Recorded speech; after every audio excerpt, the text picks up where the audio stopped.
Mari kita sama-sama kita bersatu dalam doa. Tuhan Allah Bapa kami yang bertata dalam kerajaan surga, kami mengucap syukur jikalau Tuhan memberikan kami kesempatan untuk boleh beristirahat sejenak dan boleh sama-sama mempelajari kebenaran firman-Mu dan disegarkan dan diingatkan oleh kebenaran firman-Mu ini ya Bapa. Berkati setiap hati dan pikiran kami, supaya kiranya Tuhan boleh melawat hati dan pikiran kami, mempersiapkan hati dan pikiran kami untuk boleh menjadi lahan yang subur untuk ditabur kebenaran firman-Mu. Berkati baik juga hamba-Mu yang akan menyampaikan firman-Mu dengan segala keterbatasan, dengan segala pergumulan, dengan segala kelemahan, agar kiranya Roh Kudus-Mu melayakkan hamba-Mu, menaungi hamba-Mu, memberikan hamba-Mu hikmat dan kuasa untuk memberitakan firman-Mu ini ya Bapa. Terima kasih ya Bapa. Ini doa kami yang kami serahkan hanya di dalam nama Tuhan Kristus. Kami sudah berdoa dan mengucap syukur padamu. Amin.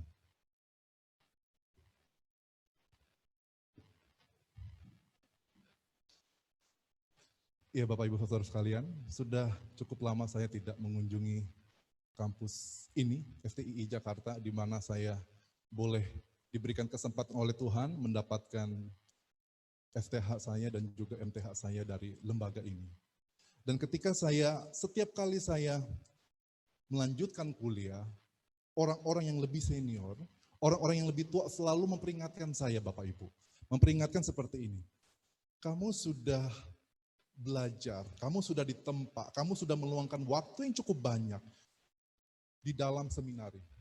Dan kamu sudah mendengarkan khotbah lebih banyak daripada orang-orang lain. Betul ya Bapak Ibu ya?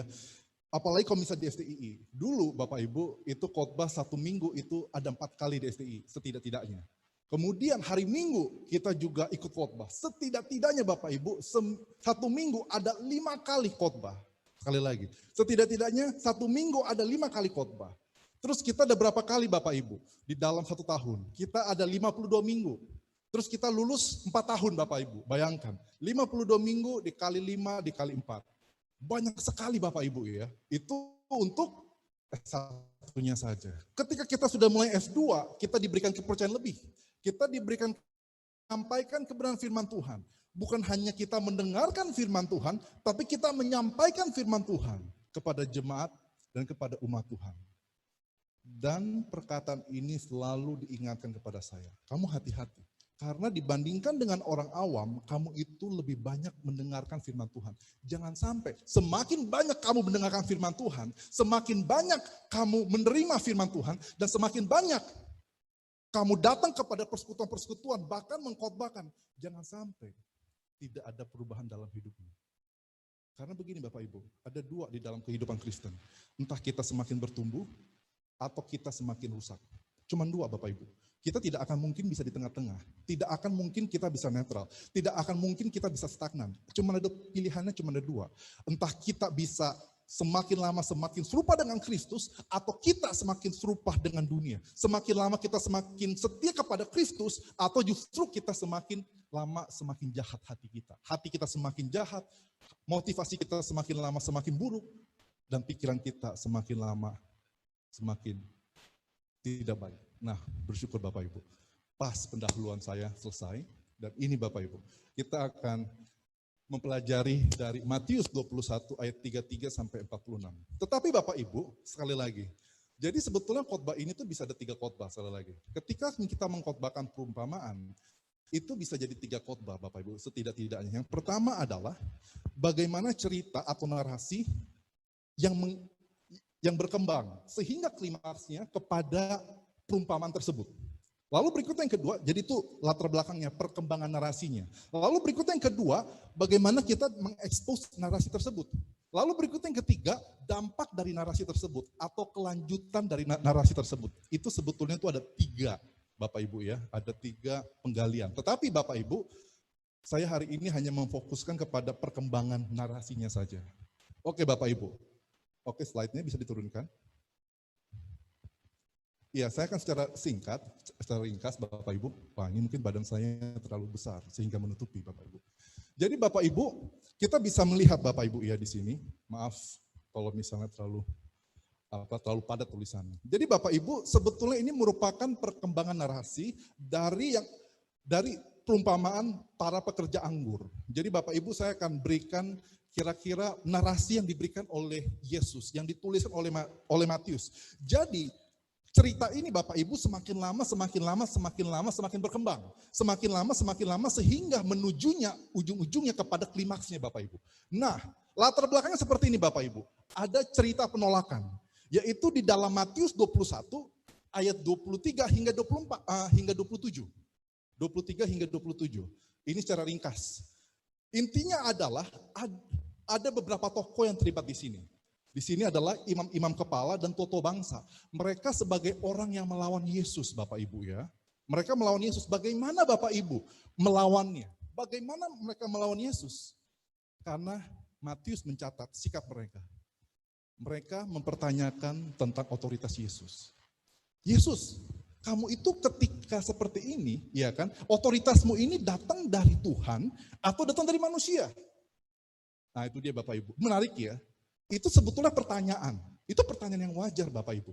Tetapi Matius mencatat, sebetulnya pertanyaan di sini, pertanyaan ini tentang otoritas Yesus datangnya dari manusia apa dari Tuhan, itu datangnya dari mana? Motivasi mereka. Sebetulnya hati mereka itu sebetulnya sudah menolak Yesus. Mereka sudah menolak Yesus sehingga pertanyaan itu muncul. Tetapi Yesus dengan hikmatnya akhirnya dia mengembalikan, ya kan? Mengembalikan pertanyaan daripada para pemimpin agama ini. Dengan bagaimana cara mengembalikannya? Dengan ditanya, menurut kamu Yohanes Pembaptis ini itu otoritasnya dari Tuhan apa dari manusia? Dan akhirnya mereka apa yang mereka katakan? Kami tidak tahu. Sekali lagi, karena mereka tidak berani menjawab. Karena mereka tidak mau mengatakan ini otoritas dari Tuhan. Karena kalau bilang otoritas dari Tuhan, berarti mereka mengakui Yesus dan mereka mengakui Yohanes Pembaptis.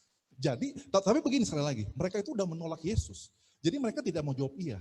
Tapi kalau mereka ya kan berkata ini otoritasnya Yohanes Pembaptis dan nanti dihubungkan dengan otoritasnya Yesus, apabila mereka mengatakan ini dari manusia, dikatakan apa? Mereka takut orang banyak. Jadi mereka bingung Bapak Ibu. Mereka bingung nih, kita harus terima Yesus apa tidak? Tapi kami nggak mau terima Yesus. Tapi kalau kami tolak, kami takut dengan orang banyak. Jadi seperti ini Bapak Ibu, motivasi mereka. Sekali lagi, menolak Yesus, tetapi juga takut orang banyak. Nah, ini menarik Bapak Ibu. Cerita ini nggak berhenti di sini. Cerita ini kemudian berkembang. Yesus berikan perumpamaan tentang penolakan, tentang penolakan sekali lagi. Ini lucu sekali. Tentang penolakan sekali lagi ya. Ini bagi saya ini pemuka-pemuka agama. Teolog-teolog. Disampaikan dengan ilustrasinya. Ilustrasinya akhirnya Yesus ketika mengetahui isi hati mereka, jawaban mereka, dan kemudian Yesus mengembangkan dengan ilustrasi. Memberikan perumpamaan. Ada seorang bapak yang punya 2 anak. Anak yang sulung ketika dikasih tugas, apa yang mereka katakan? Anak sulungnya, iya. Tetapi tidak pernah dilakukan. Banyak ya Bapak Ibu ya hamba-hamba Tuhan seperti ini. Bapak tolong bisa melayani kami, Bapak tolong bisa melakukan ini, Bapak bisa tolong melakukan itu. Iya. Tapi apa? Tidak pernah dikerjakan. Nah ini dia. Tapi berikutnya yang kedua, ini menarik. Ada anak bungsu. Yang menariknya apa? Anak bungsu ini, Yesus itu sengaja mengatakan apa? Kalau Bapak Ibu perhatikan, anak bungsu ini digambarkan siapakah mereka? Para pengumpul pajak atau pemungut cukai dengan pajak sama ya? Ya, sama. Oke. Ya, jadi ini para pemungut cukai atau pengumpul pajak. Ini yang kelas yang paling rendah, kelas yang berdosa. Bahkan dikatakan apa? Orang-orang sundal, perempuan-perempuan sundal Bapak Ibu. Kemudian ini dibandingkan dengan siapa? Dengan anak sulung yang adalah teolog-teolog. Bayangkan, Bapak Ibu, kita sebagai teolog-teolog, kita dibandingkan. Kita dibandingkan bukan sesama teolog. Kita dibandingkan bukan sesama hamba Tuhan, tapi kita dibandingkan dengan apa? Para pemungut cukai dengan para perempuan sundal. Dan yang menariknya apa? Dikatakan apa? Singkat cerita. Para pemungut cukai dan para perempuan sundal ini lebih baik daripada teolog-teolog. Kenapa? Karena teolog-teolog ini sekali lagi hanya mengatakan iya, tapi tidak melakukan. Tapi orang-orang yang paling berdosa ini, mereka menolak pertama. Tapi kemudian apa Bapak Ibu? Ya kan mereka menolak. Tapi kemudian mereka ada menyesal. Habis ketika mereka menyesal, kemudian membawa mereka itu kepada perubahan, yaitu kepada, oke, aku mau melakukan. Nah Bapak Ibu, sebetulnya kenapa anak pertama itu hanya mengiyakan tapi tidak melakukan? Ujung-ujungnya apa Bapak Ibu? Disampaikan oleh Matius. Karena anak pertama dan para teolog itu, mereka itu sebetulnya tidak percaya kepada bapaknya, tidak percaya. Ya kan mereka tidak percaya. Sedangkan tapi para orang-orang yang paling berdosa ini dikatakan apa? Mereka menyesal dan mereka akhirnya percaya. Penyesalan itu membawa kepada kepercayaan. Singkat cerita Bapak Ibu, apa yang kita bisa pelajari dari hal ini? Dari bagian pertama, kemudian kita masuk ke dalam ilustrasi penolakan. Bapak Ibu sekalian, ini menarik. Sekali lagi, teolog-teolog ini, kita kembali ya kepada konteks yang awal, itu telah menolak Yesus. Dan kemudian Yesus menggambarkan penolakan mereka. Penolakan mereka itu adalah secara pasif. Mereka hanya menerima secara mulut, tetapi tentang melakukan kehendak Bapa, mereka sama sekali tidak melakukan. Mereka hanya setia di mulut, mereka hanya bagus di mulut, mereka hanya cakap di tutur kata. Tetapi yang menariknya adalah mereka tidak pernah melakukan kebenaran firman Tuhan. Mereka tidak sesuai dengan kehendak Bapa dan mereka tidak sesuai dengan Alkitab Bapak Ibu. Cilakanya apa Bapak Ibu? Saya itu sudah sekolah kuliah di beberapa tempat, termasuk di Amerika Serikat, dan saya melihat seperti ini Bapak Ibu. Begitu banyak, tanda kutip Bapak Ibu, orang-orang yang sangat cakap di dalam teologi. Mereka adalah teolog-teolog, mereka adalah salah satu mahasiswa yang terbaik di generasi mereka, di angkatan mereka. Tetapi yang menariknya adalah Bapak Ibu, mereka juga pandai berkhotbah. Tapi Bapak Ibu, ketika hidupnya itu diselidiki, tetapi Bapak Ibu, setelah bertahun-tahun akhirnya kelihatan Bapak Ibu, bahwa pria ini punya apa Bapak Ibu? Punya simpenan. Hamba Tuhan ini, pendeta ini punya simpenan. Wanita lain. Hamba Tuhan ini terlibat di dalam apa? Korupsi, uang gereja dan sebagainya. Banyak sekali Bapak Ibu, seram sekali Bapak Ibu ya. Teolog-teolog ini, makanya dikatakan apa? Hei, kamu itu para teolog, kamu ini imam kepala, kamu ini sudah mendengarkan firman Tuhan begitu banyak. Bukan hanya mendengarkan, tetapi kamu sudah memberitakan. Tetapi mengapa hidupmu itu tidak ada perubahan? Perubahannya apa? Mereka hanya mengatakan iya, seakan-akan manis di depan jemaat, seakan-akan manis di depan sekolah atau di FTT, ataupun di lingkungan Kristen seolah-olah manis. Mereka hanya mengiyakan. Tetapi apa Bapak Ibu? Tidak ada buahnya. Tetapi apa Bapak Ibu? Tidak ada perubahannya. Tetapi apa Bapak Ibu? Mereka tidak pernah melakukan kehendak Bapa. Dan ini saya selalu diingatkan. Bagaimana dengan kita? Kita sudah lama di FTT, tetapi benarkah pengalaman kita waktu kita di FTT, di seminari, di gereja, itu sungguh-sungguh membawa kita kepada Kristus? Tuhan, aku benar-benar komitmen, aku ingin lebih setia lagi, aku ingin lebih baik lagi, dan aku ingin menjadi serupa dengan Kristus. Ini Bapak Ibu berat. Celakanya apa? Kita teolog-teolog seperti mereka hanya cakap dalam berbicara, tapi kita tidak cakap dalam melakukan. Ini menjadi peringatan buat saya. Apakah saya seperti ini? Pasif Bapak Ibu ya. Cakap hanya di mulut, tapi di tindakan nol. Saya malu. Jadi saya kadang itu selalu mengingatkan diri saya Bapak Ibu. Dan Bapak Ibu tentu ingat ya, kita kehilangan salah satu orang Bapak Ibu yang selalu senantiasa memperingati kita. Siapakah itu Bapak Ibu? Bapak Ibu tidak tahu, masa sih? Saya tidak percaya. Karena orang ini selalu memperingati kita. Siapa? Ibu Popi. Ya kan, Ibu Popi itu selalu memperingati kita. Ibu Popi selalu mengatakan, saya tidak peduli berapa doktormu gitu kan. Kalau kamu salah, saya akan tegur. Luar biasa Bapak Ibu Popi ini ya. Dan saya kadang bersyukur dengan kehadiran beliau.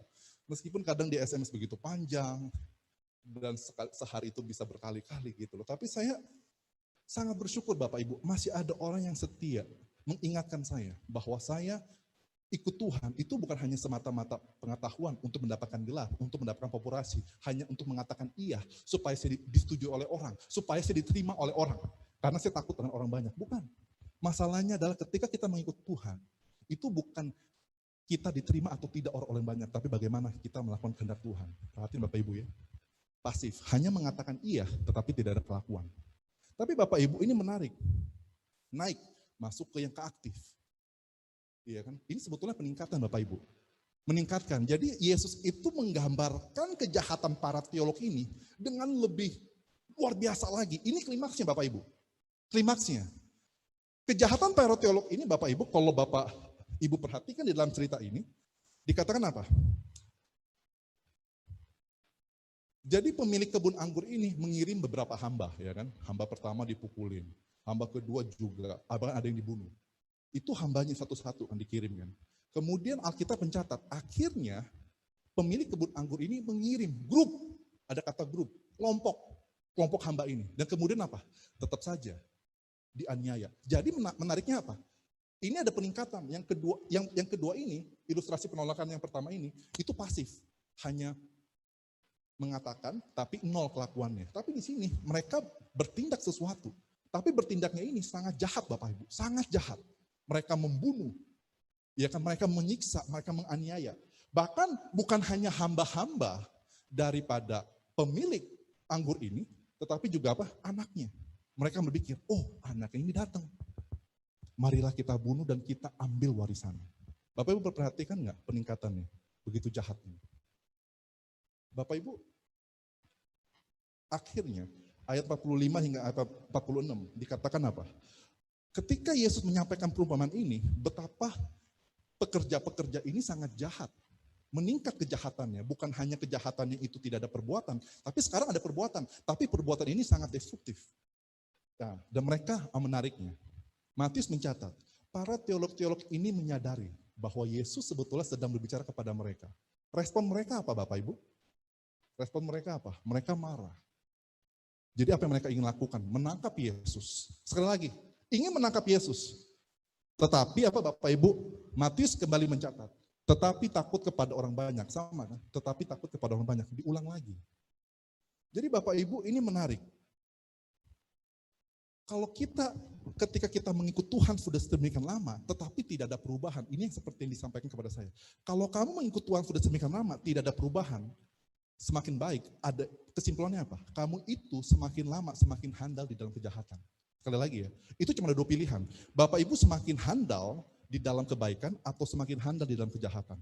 Bapak Ibu semakin pakar dengan kebaikan, dengan kebenaran, atau Bapak Ibu semakin pakar dengan kejahatan. Bapak Ibu semakin serupa dengan Kristus atau Bapak Ibu semakin serupa dengan iblis. Itu cuma ada dua. Bapak Ibu tuh nggak bisa di tengah-tengah, nggak bisa. Cuma dua di sini Bapak Ibu. Dan di sini menariknya adalah apa? Ketika ada orang yang hatinya itu begitu keras, sudah mendengarkan firman Tuhan tapi hanya iya aja tidak pernah berbuah, Bapak Ibu tidak pernah melakukan. Tapi sekali ditegur terus menerus, akhirnya apa Bapak Ibu? Mereka marah. Berapa banyak di antara kita ketika kita ditegur oleh kebenaran firman Tuhan, ketika kita diingatkan oleh kebenaran firman Tuhan, ketika dosa kita itu diungkapkan Bapak Ibu, apa yang kita lakukan? Seringkali kita tidak minta maaf. Seringkali kita tidak bertobat.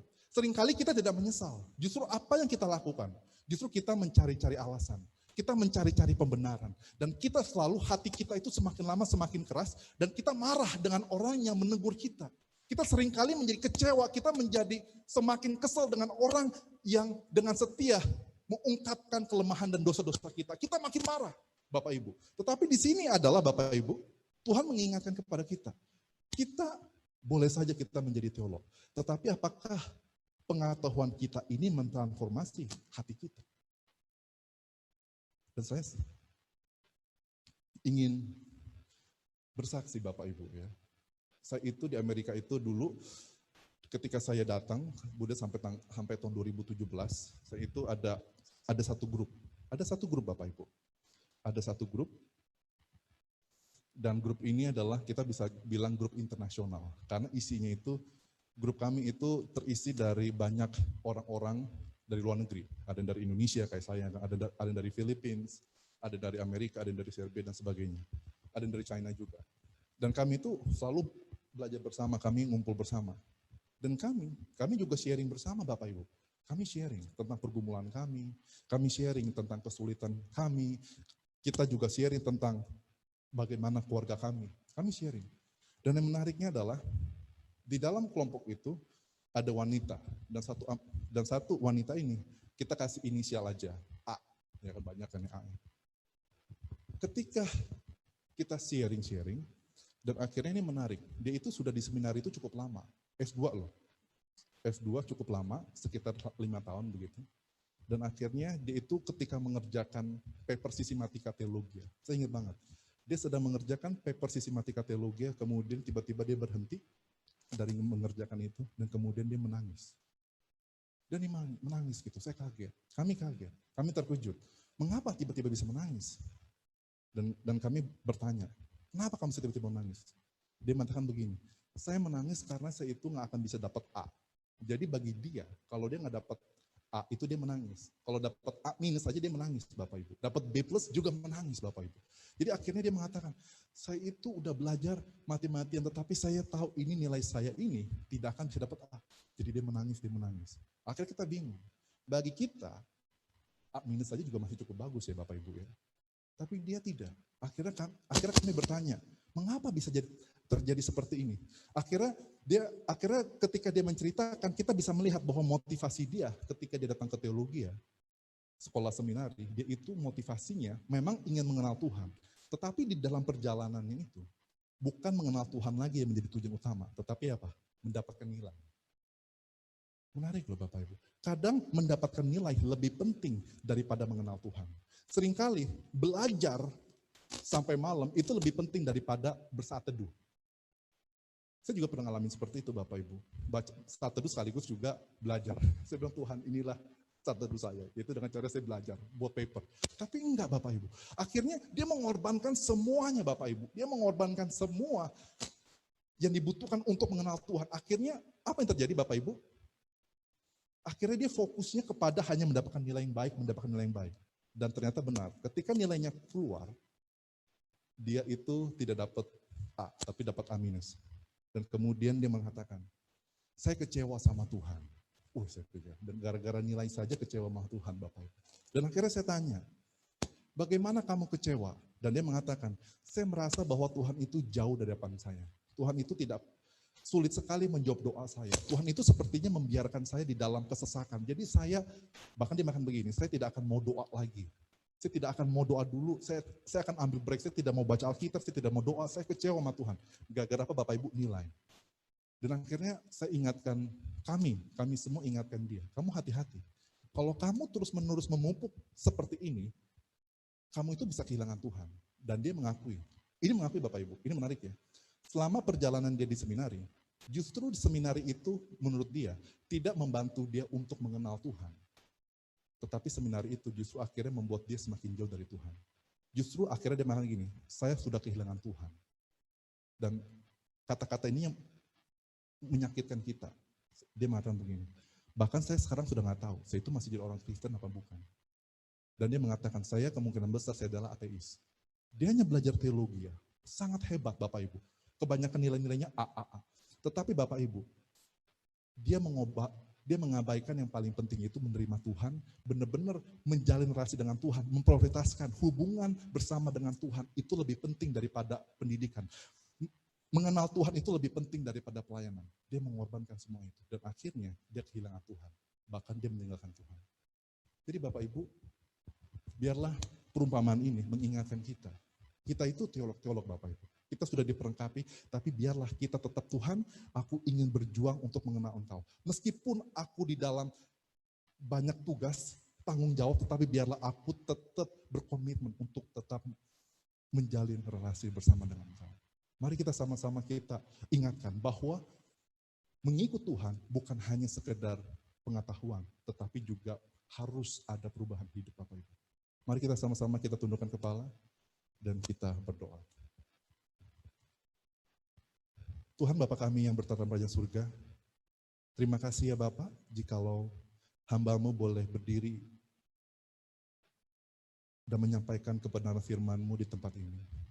Sama seperti anak-anak-Mu di tempat ini, yang mungkin kadang kami kehilangan Tuhan di seminari.